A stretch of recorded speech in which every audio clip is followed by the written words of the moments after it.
Returning to the spooterin from the chapel, I found Queequeg there quite alone, he having left the chapel before the benediction some time. He was sitting on a bench before the fire, with his feet on the stove hearth, and in one hand was holding close up to his face that little Negro idol of his, peering hard into its face, and with a jackknife gently whittling away at its nose, meanwhile humming to himself in his heathenish way. But being now interrupted, he put up the image, and pretty soon, going to the table, took up a large book there, and placing it on his lap began counting the pages with deliberate regularity, at every 50th page, as I fancied, stopping a moment, looking vacantly around him, and giving utterance to a long-drawn gurgling whistle of astonishment. He would then begin again at the next 50, seeming to commence at number 1 each time, as though he could not count more than 50, and it was only by such a large number of 50s being found together, that his astonishment at the multitude of pages was excited. With much interest I sat watching him. Savage though he was, and hideously marred about the face, at least to my taste, his countenance yet had a something in it which was by no means disagreeable. You cannot hide the soul. Through all his unearthly tattooings, I thought I saw the traces of a simple honest heart, and in his large, deep eyes, fiery black and bold, there seemed tokens of a spirit that would dare 1,000 devils. And besides all this, there was a certain lofty bearing about the pagan, which even his uncouthness could not altogether maim. He looked like a man who had never cringed and never had had a creditor. Whether it was, too, that his head being shaved, his forehead was drawn out in freer and brighter relief, and looked more expansive than it otherwise would, this I will not venture to decide, but certain it was his head was phrenologically an excellent one. It may seem ridiculous, but it reminded me of General Washington's head, as seen in the popular busts of him. It had the same long regularly graded retreating slope from above the brows, which were likewise very projecting, like two long promontories thickly wooded on top. Queequeg was George Washington cannibalistically developed. Whilst I was thus closely scanning him, half pretending meanwhile to be looking out at the storm from the casement, he never heeded my presence, never troubled himself with so much as a single glance, but appeared wholly occupied with counting the pages of the marvelous book. Considering how sociably we had been sleeping together the night previous, and especially considering the affectionate arm I had found thrown over me upon waking in the morning, I thought this indifference of his very strange. But savages are strange beings. At times you do not know exactly how to take them. At first they are overawing, their calm self-collectedness of simplicity seems a Socratic wisdom. I had noticed also that Queequeg never consorted at all, or but very little, with the other seamen in the inn. He made no advances whatever, appeared to have no desire to enlarge the circle of his acquaintances. All this struck me as mighty singular, yet, upon second thoughts, there was something almost sublime in it.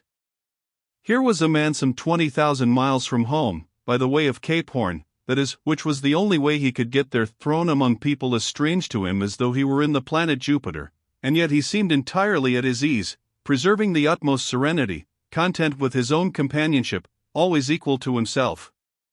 Surely this was a touch of fine philosophy, though no doubt he had never heard there was such a thing as that. But, perhaps, to be true philosophers, we mortals should not be conscious of so living or so striving. So soon as I hear that such or such a man gives himself out for a philosopher, I conclude that, like the dyspeptic old woman, he must have broken his digester. As I sat there in that now lonely room, the fire burning low, in that mild stage when, after its first intensity has warmed the air, it then only glows to be looked at, the evening shades and phantoms gathering round the casements, and peering in upon us silent, solitary twain, the storm booming without in solemn swells, I began to be sensible of strange feelings. I felt a melting in me. No more my splintered heart and maddened hand were turned against the wolfish world. This soothing savage had redeemed it. There he sat, his very indifference speaking a nature in which there lurked no civilized hypocrisies and bland deceits. Wild he was, a very sight of sights to see, yet I began to feel myself mysteriously drawn towards him. And those same things that would have repelled most others, they were the very magnets that thus drew me. I'll try a pagan friend, thought I, since Christian kindness has proved but hollow courtesy. I drew my bench near him, and made some friendly signs and hints, doing my best to talk with him meanwhile. At first he little noticed these advances, but presently, upon my referring to his last night's hospitalities, he made out to ask me whether we were again to be bedfellows. I told him yes, whereat I thought he looked pleased, perhaps a little complimented. We then turned over the book together, and I endeavored to explain to him the purpose of the printing, and the meaning of the few pictures that were in it. Thus I soon engaged his interest, and from that we went to jabbering the best we could about the various outer sights to be seen in this famous town. Soon I proposed a social smoke, and, producing his pouch and tomahawk, he quietly offered me a puff. And then we sat exchanging puffs from that wild pipe of his, and keeping it regularly passing between us. If there yet lurked any ice of indifference towards me in the pagan's breast, this pleasant, genial smoke we had soon thawed it out, and left us cronies.